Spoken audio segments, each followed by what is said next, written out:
An infamous English serial killer left behind a trail of vicious murders that to this day has left a lasting impact. The reason this case is so well known is not for a name as unsettling as the Brides in the Bath murders, but because this case changed the course of forensic pathology and detection and left a lasting impact to this day.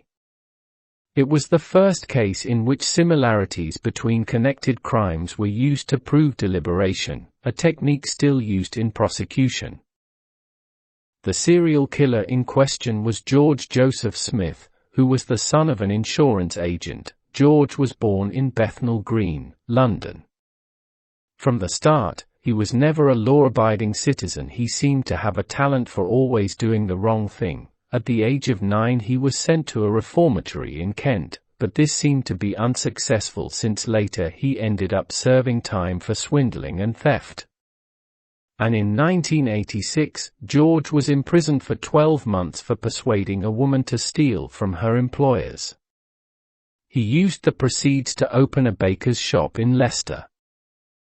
In 1898, under the alias George Oliver Love, George married Caroline Beatrice Thornhill in Leicester. It was his only legal marriage. They moved to London, where she worked as a maid for several employers, and she stole from every single one of them for her husband.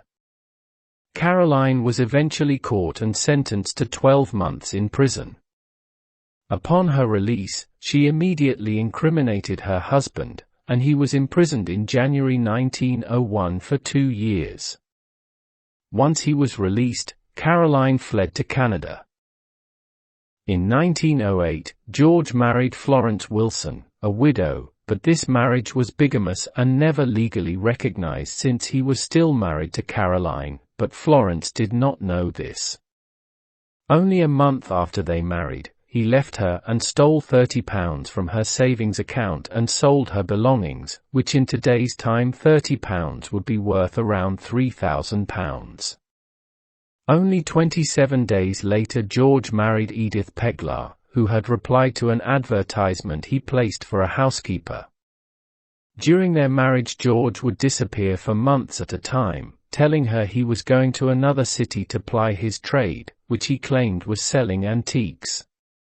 However, what he was doing was finding new brides, marrying them, stealing from them, then returning to Edith with money. In 1909 George married Sarah Freeman, under the name George Rose Smith. As with Florence, he left her after clearing her savings and selling her war bonds, with a total taking of £400, around £40,000 today. He then married Bessie Munday and Alice Burnham and did the same to them. In 1914 he married Alice Reed, under the alias Charles Oliver James. In total, Smith entered 7 bigamous marriages between 1908 and 1914. In most of these cases, George went through his wife's possessions and either stole or sold them before he left. In 1915, Division Detective Inspector Arthur Neal received a letter from Joseph Crossley, who owned a boarding house in Blackpool, Lancashire.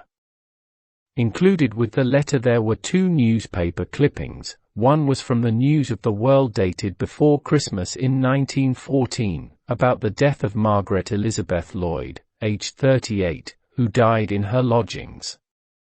She was found in her bathtub by her husband, John Lloyd, and their landlady. The other clipping contained the report of a coroner's inquest dated the 13th of December 1913, in Blackpool. It was about a woman named Alice Smith, who died suddenly in a boarding house in a seaside resort while in her bathtub. She was found by her husband, George Smith.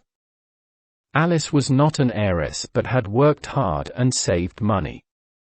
Additionally, to her savings, George had taken out a life insurance policy on her worth £500, equivalent to £50,000 now.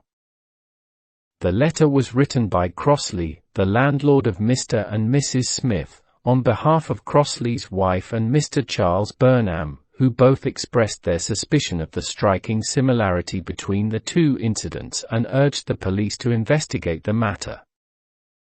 A couple of months later, Neil went to where Lloyds had taken lodgings.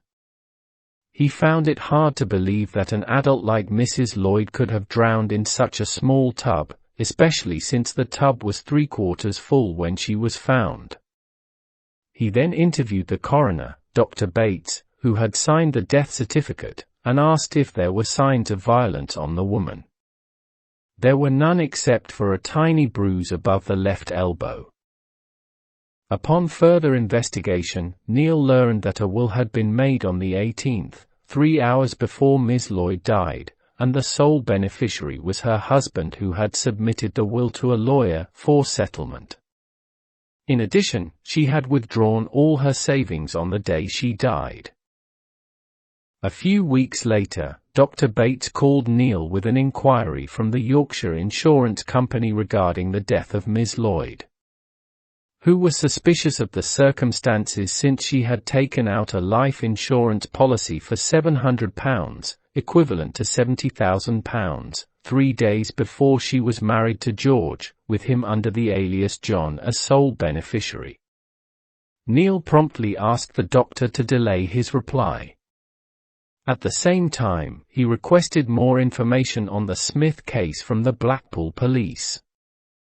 He found that the late Miss Smith had earlier taken out a life insurance policy and made a will in her husband's favour, and she took the lodgings in Blackpool only after Mr. Smith inspected the bathtub. Neil asked the coroner to issue a favourable report to the insurance company. He was counting on the suspect to contact his lawyer, and the office was watched day and night.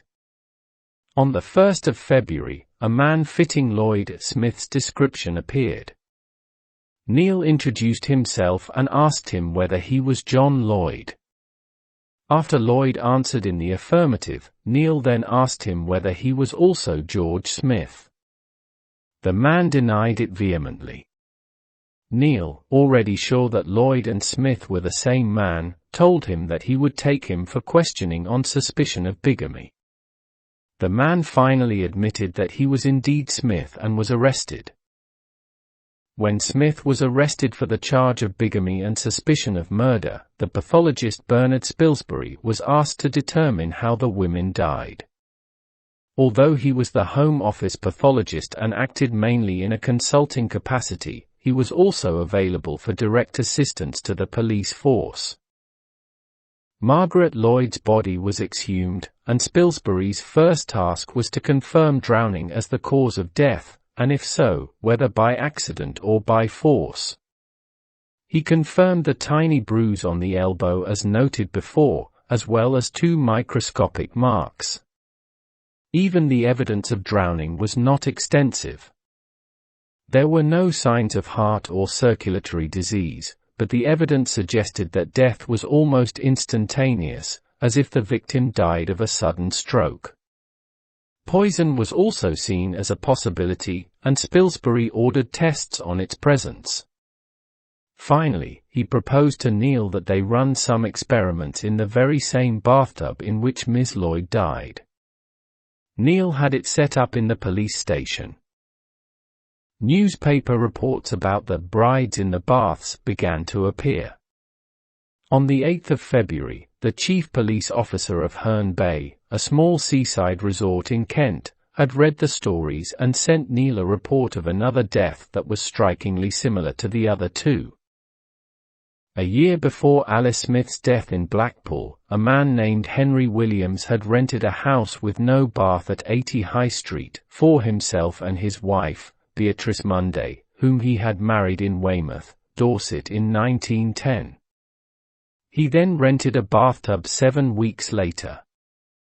He took his wife to a local GP, Dr. Frank French, due to an epileptic fit, although she was only complaining of headaches, for which the doctor prescribed some medication. On the 12th of July 1912, Williams woke French, saying that his wife was having another fit. He checked on her and promised to come back the following afternoon. However, he was surprised when, on the following morning, he was informed by Williams that his wife had died of drowning. The doctor found Bessie in the tub, her head underwater, her legs stretched out straight and her feet protruding out of the water. There was no trace of violence, so the French attributed the drowning to epilepsy. The inquest jury awarded Williams the amount of £2,579 equivalent to £261,000, as stipulated in Mrs. Williams' will, made up 5 days before her death. Neil then sent photographs of Smith to Herne Bay for possible identification and then went to Blackpool, where Spilsbury was conducting an autopsy of Alice Smith. The results were the same as with Margaret Lloyd: the lack of violence, every suggestion of instantaneous death, and little evidence of drowning. Furthermore, there were no traces of poison on Margaret Lloyd. Baffled, Spilsbury routinely took measurements of the corpse and had the tub sent to London. Back in London, Neil had received confirmation from Herne Bay.